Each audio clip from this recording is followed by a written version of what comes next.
بسم الله الرحمن الرحيم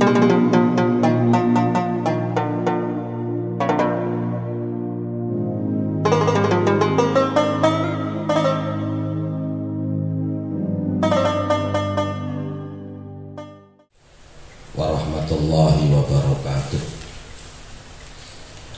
Liridha'illahi ta'ala wa li syafa'ati Rasulillah sallallahu alaihi wasallam, listiqamati darsina wa li manfaati ulumina wa li barakati arzaqina wa an'amina,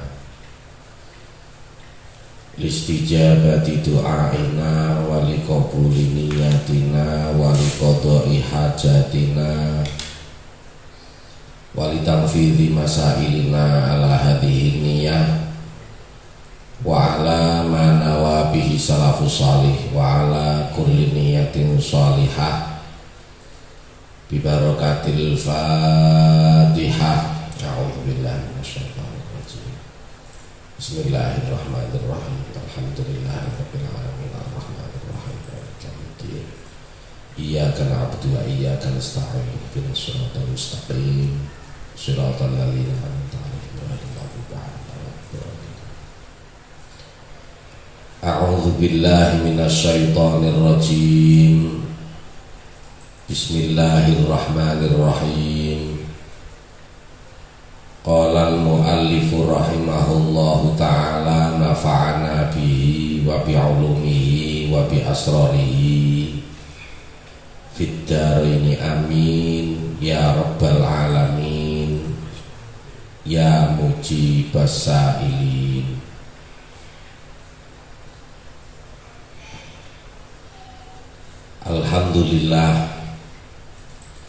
Alhamdulillahilladzi an'ama alaina bi ni'matil iman wal islam, wassalatu wassalamu ala rasulillah wa ala alihi wa ashabihi ila yaumil qiyamah.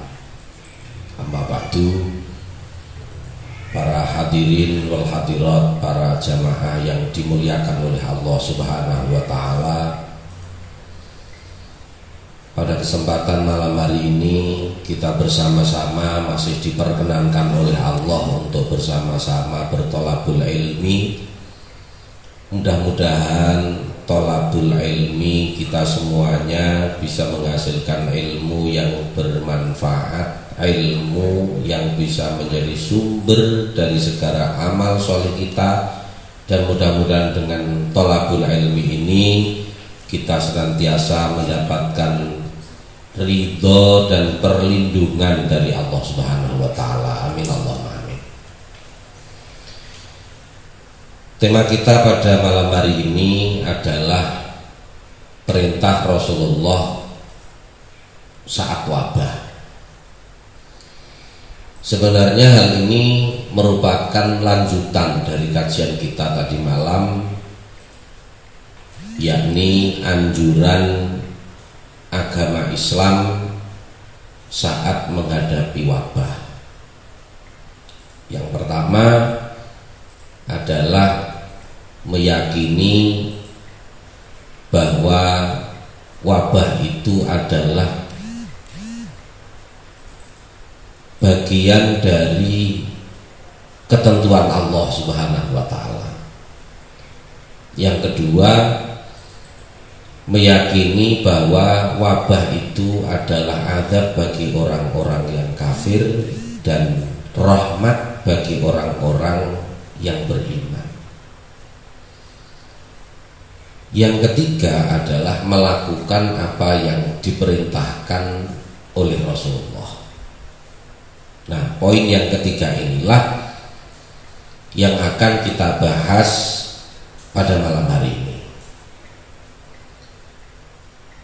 Kalau kita melihat dari berbagai macam riwayat, ternyata Rasulullah Shallallahu Alaihi Wasallam telah memberikan ajaran-ajaran khusus yang berkaitan dengan adanya wabah atau penyakit yang menular,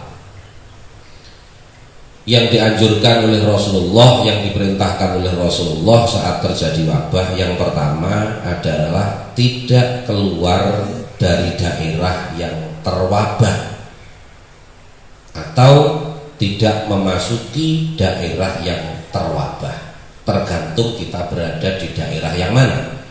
Jika kita berada di daerah yang sedang terlanda wabah, kita tidak boleh keluar ke daerah yang aman. Sedangkan bagi orang yang berada di daerah yang aman, tidak boleh memasuki daerah yang terwabah. Hal ini berdasarkan dari hadis Rasulullah Shallallahu Alaihi Wasallam yang diriwayatkan oleh Imam Al-Bukhari dan Imam Muslim.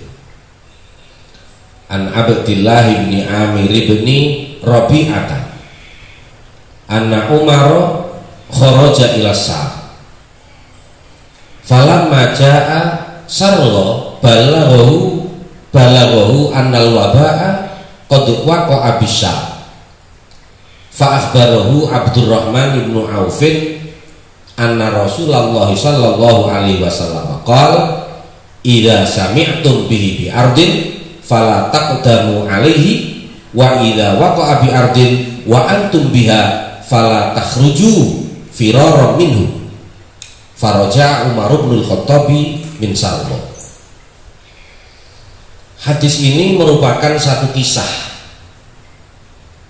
bersumber dari sahabat Abdullah bin Amir bin Rabi'ah. Suatu ketika sahabat Umar bin Khattab keluar untuk menuju negeri Syam. Ketika Sayyidina Umar sampai di daerah yang bernama Sargo, mendapat informasi bahwa pada saat itu di daerah Syam, di negeri Syam, sedang terlanda wabah. Kemudian sahabat Abdurrahman bin Auf memberitakan kepada sahabat Umar bahwa Rasulullah Shallallahu Alaihi Wasallam pernah bersabda, "Idza sami'tum bihi bi ardin fala taqdamu alaihi." Jika kalian mendengar terjadi suatu wabah di suatu daerah, maka janganlah kalian mendatangi daerah itu. Wa idza waqa'a bi ardin wa antum biha fala takhruju firaran minhu. Dan ketika kalian berada di dalam daerah yang sedang terlanda wabah, fala takhruju, maka janganlah kalian keluar firaran minhu, untuk lari dari wabah itu. Mendengar apa yang disampaikan oleh sahabat Abdurrahman bin Auf tentang apa yang disabdakan oleh Rasulullah, faraja Umar bin Khattab bin Sargo. Kemudian sahabat Umar kembali lagi membatalkan niatnya untuk memasuki negeri Syam, padahal sudah sampai di daerah Sargo. Al-Imam An-Nawawi di dalam Syarah Muslim dan di dalam kitab Al-Minhaj juz 7 halaman 466 diterangkan bahwa Sargo adalah sebuah desa yang ada di ujung Syam yang berbatasan dengan Hijaz. Jadi sudah hampir masuk ke daerah Syam. Tapi ketika mendengar di Syam sedang terlanda wabah, sahabat Umar membatalkan untuk memasuki daerah tersebut. Hal ini demi melaksanakan apa yang diperintahkan oleh Rasulullah Shallallahu Alaihi Wasallam. Nah, mungkin kalau di daerah kita ya, seperti saat ini ada larangan mudik dari pemerintah, kemudian adanya pemberlakuan PSBB bagi daerah-daerah yang terlanda wabah, ini sudah sangat pas sesuai dengan apa yang diperintahkan oleh Rasulullah Shallallahu Alaihi Wasallam. Kemudian yang kedua yang diperintahkan oleh Rasulullah saat terjadi wabah adalah tidak keluar rumah, atau yang saat ini kita kenal dengan istilah stay at home, tetap berada di rumah. Hal ini berdasarkan sebuah hadis yang diriwayatkan oleh Imam Al-Bukhari dan Imam Ahmad. An Aisyah radhiyallahu anha qala sa'altu Rasulullah sallallahu alaihi wasallam anit ta'un fa akhbarani Rasulullah sallallahu alaihi wasallam annahu kana adzaban yab'athuhu Allah ala man yasha faja'alahu rahmatan lil mu'minin falaysa birrajulin yaqa'u ta'unu fayamkuthu fi baitihi sabiran muhtasiban ya'lamu annahu la yusibuhu illa ma kataballahu lahu illa kana lahu mithlu ajri syahidi. Ini tadi malam sudah kita bahas hadis ini, yaitu hadis yang bersumber dari Dewi Aisyah. Dewi Aisyah berkata, ia pernah bertanya kepada Rasulullah tentang taun. Kemudian Rasulullah menjawab bahwa taun atau penyakit yang menular adalah azab yang dikirimkan oleh Allah kepada orang-orang yang dikehendaki, yakni orang-orang kafir, musuh-musuh Allah. Faja'alahu rahmatan lil mu'minin. Lalu Allah menjadikan wabah itu sebagai rahmat bagi orang-orang yang beriman. Falaisa min rajulin yaqa'u ta'unu, dan tidaklah seseorang yang ketika tertimpa taun fayamkuthu fi baiti, kemudian dia diam di dalam rumahnya, stay at home, sabiran, karena bersabar, muhtasiban, ikhlas karena Allah, ya'lamu, meyakini, annahu la yusibu illa ma kataballahu lahu, bahwa tidak akan ada sesuatu yang menimpanya kecuali yang telah ditetapkan oleh Allah. Karena lahu mithlu ajri syahidi, maka orang tersebut mendapatkan pahala bagaikan orang yang mati syahid. Lantas yang diperintahkan oleh Rasulullah yang ketiga adalah tidak berkumpul dengan orang yang sakit jika kita sehat, dan tidak berkumpul dengan orang yang sehat ketika kita sakit, meskipun itu keluarga sendiri,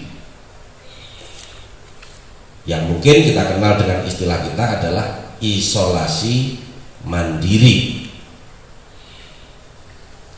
Hal ini berdasarkan hadis yang diriwayatkan oleh Imam Al-Bukhari. Rasulullah Shallallahu Alaihi Wasallam bersabda, la yuridanna mumridun ala musihin, sungguh janganlah orang yang sakit mendatangi orang yang sehat. Dalam riwayat yang lain, Imam Muslim meriwayatkan la yuridu mumridun ala musihin, janganlah orang yang sakit mendatangi orang yang sehat. Ini juga sudah dianjurkan oleh pemerintah kita. Kemudian yang keempat, perintah Rasulullah ketika terjadi wabah adalah menjaga jarak, yang biasa kita sebut dengan istilah social distancing atau physical distancing. Imam Abu Zakaria Muhyiddin bin Syaraf An-Nawawi di dalam kitab Al-Majmu' Syarhil Muhadzab juz 16 halaman 269, beliau menyatakan wa nubiya annan nabiyya sallallahu alaihi wasallam qala, dan diriwayatkan bahwa Nabi sallallahu alaihi wasallam bersabda, la tudimun nadhara ilal mazdumin, janganlah kalian selalu melihat orang yang berpenyakit menular. Faman kallamahu minkum falyakum bainahum wa bainahu qadra rumhin, barang siapa yang ingin berbincang-bincang dengan orang yang sakit tersebut dari kalian, maka sebaiknya berjarak kurang lebih 1 tombak. Subhanallah, ternyata yang berkaitan dengan wabah ini sudah diajarkan oleh Rasulullah Shallallahu Alaihi Wasallam. Sehingga kalau kita menyimpulkan bahwa apa yang telah dianjurkan, apa yang telah diperintahkan oleh pemerintah dalam hal ini sudah sesuai dengan apa yang diperintahkan oleh Rasulullah Shallallahu Alaihi Wasallam. Jadi ada istilah pembatasan daerah antara yang terwabah dan tidak terwabah. Ada juga pembatasan interaksi atau berada di rumah, meminimalisir. Mungkin banyak di antara kita yang beranggapan bahwa wabah itu dari Allah. Mungkin kalau kita beribadah bareng-bareng, berkumpul bareng-bareng, wabah itu tidak menular.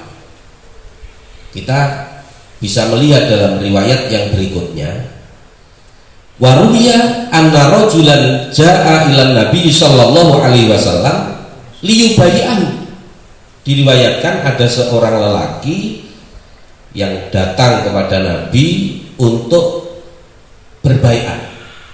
Fa akhraja yadahu, kemudian lelaki ini mengeluarkan tangannya. Fa idzan yajudama, ternyata tangannya sakit judam. Fa qala lahu Nabi sallallahu alaihi wasallam dom yadaka qad bayatuka. Lantas Nabi bersabda, masukkan tanganmu, aku akan membaiatmu. Wa kana min adati sallallahu alaihi wasallam al-musafahati. Kebiasaannya Nabi itu menjabat tangan orang yang dibaiat. Famtana'a min musafahatihi li ajli judami. Namun ketika peristiwa ini Nabi tidak mau berjabat tangan dengan orang yang sakit menular karena penyakitnya tersebut. Ini menunjukkan bahwa sekelas Rasulullah Shallallahu Alaihi Wasallam saja berhati-hati, melakukan kewaspadaan. Kalau secara nalar, apakah pada saat itu Rasulullah tidak meyakini jika ia menjabat tangan orang tersebut Allah tidak akan menangkal penularan penyakit judamnya? Kenapa Rasulullah harus menghindari untuk berjabat tangan? Ini menunjukkan bahwa hal-hal yang berkaitan dengan penularan itu memang harus diantisipasi. Dalam riwayat yang lain Rasulullah bersabda, firra minal mazdum firaraka minal asad. Larilah dari orang yang berpenyakit menular seperti larimu dari singa. Bahkan berkaitan dengan masalah ta'un amwas, kita bisa melihat apa yang dikatakan oleh sahabat Amr bin As. Beliau menyatakan al-wabahu kannar wa antum waquduha tafarraqu hatta la tajidan naru ma yus'iluha fatantofi. Wabah itu bagaikan api dan kalian adalah yang akan dibakar oleh api. Oleh karena itu berpencarlah, memisahlah kalian sampai api itu tidak menemukan apa yang akan dibakar. Fatantofiu, niscaya api itu akan padam dengan sendirinya.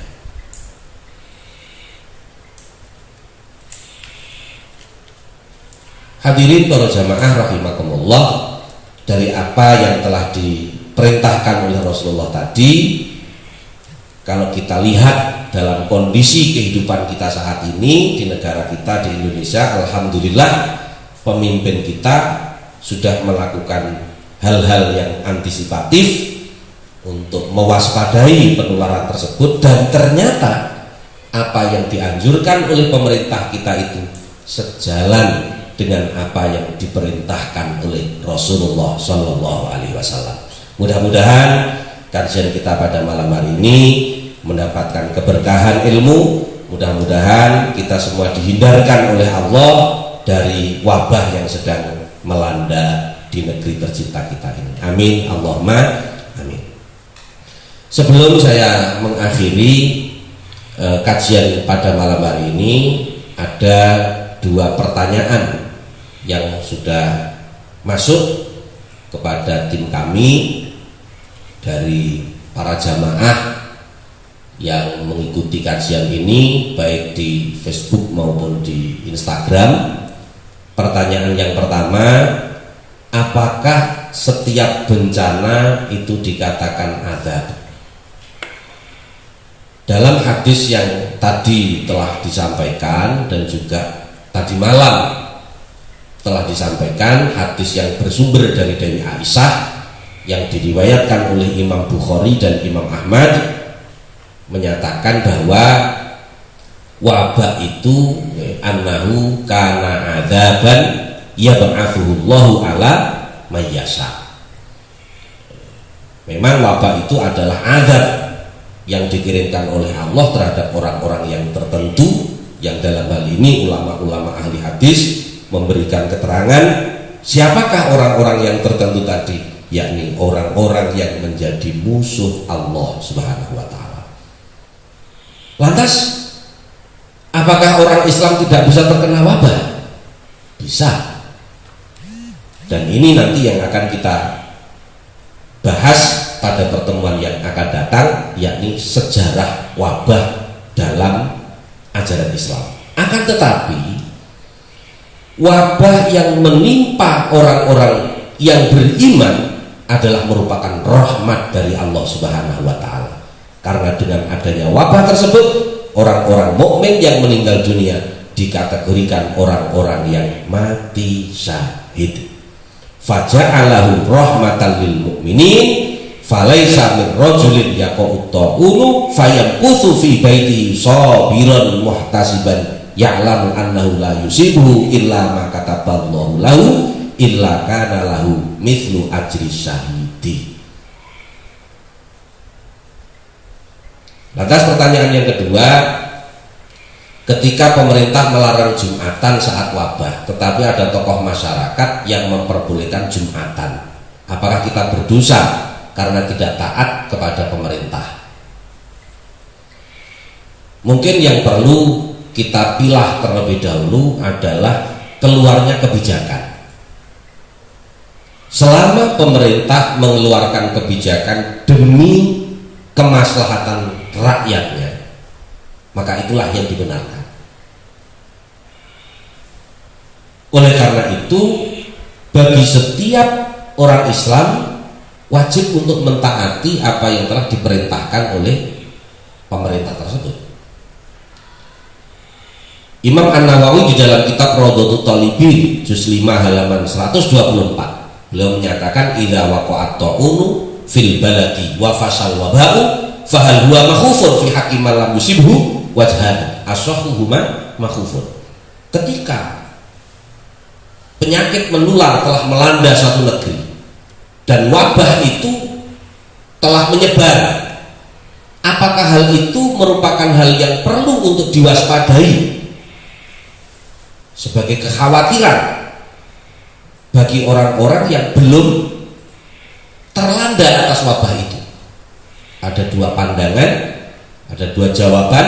Ashahuhuma makhufun. Pendapat yang ashah menyatakan bahwa hal tersebut adalah merupakan hal yang bisa dijadikan sebagai landasan kewaspadaan atau kekhawatiran. Bahkan di dalam kitab Al-Muqaddimah Al-Hadramiyah juz 1 halaman 44, di situ diterangkan tentang udzur-udzur Jum'ah, ya, udzur-udzur Jum'atan itu apa saja.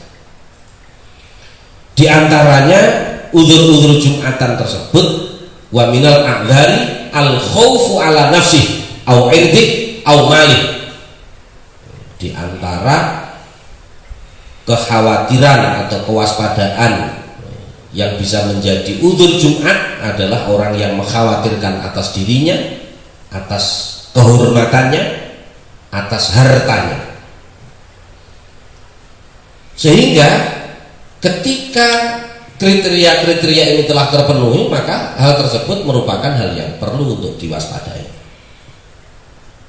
Nah, ketika kebijakan pemerintah sudah mengacu pada hal tersebut, maka kita harus wajib untuk mengikuti. Sebagaimana firman Allah di dalam surah An-Nisa ayat 59, ya ayyuhalladzina amanu ati'allaha wa ati'ur rasul wa ulil amri minkum, wahai orang-orang yang beriman, taatlah kalian kepada Allah dan taatlah kalian kepada Rasul dan juga kepada pemimpin dari kalian. Disinilah kemudian para ulama memberikan batasan di dalam kaidah fikih, tasarruful imam ala ra'iyah manutun bil maslahah. Kebijakan seorang pemimpin terhadap rakyatnya harus mengacu pada unsur kemaslahatan. Ketika sudah demikian, maka di dalam kitab Al-Asnal Al-Matalib juz 4 halaman 155 dinyatakan tajibu ta'atul imam fi amrihi wa nahyi malam yukhalif hukma syar'i. Wajib taat kepada imam terhadap apa yang diperintahkan dan apa yang dilarangnya selama tidak bertentangan dengan hukum-hukum syariat. Jadi sudah sangat jelas kalau memang itu secara syariat masuk dalam kategori udzur Jumat, ya kenapa kita memaksakan diri? Ini jawaban atas dua pertanyaan yang telah disampaikan, dan kami persilahkan kepada para jamaah untuk memberikan pertanyaannya di kolom komentar sehingga akan kita bahas pada pertemuan yang akan datang. Mudah-mudahan bermanfaat. Al-Fatihah.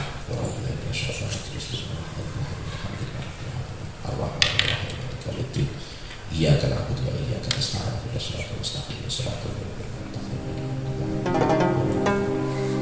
Kurang lebihnya mohon maaf. Wassalamualaikum warahmatullahi wabarakatuh.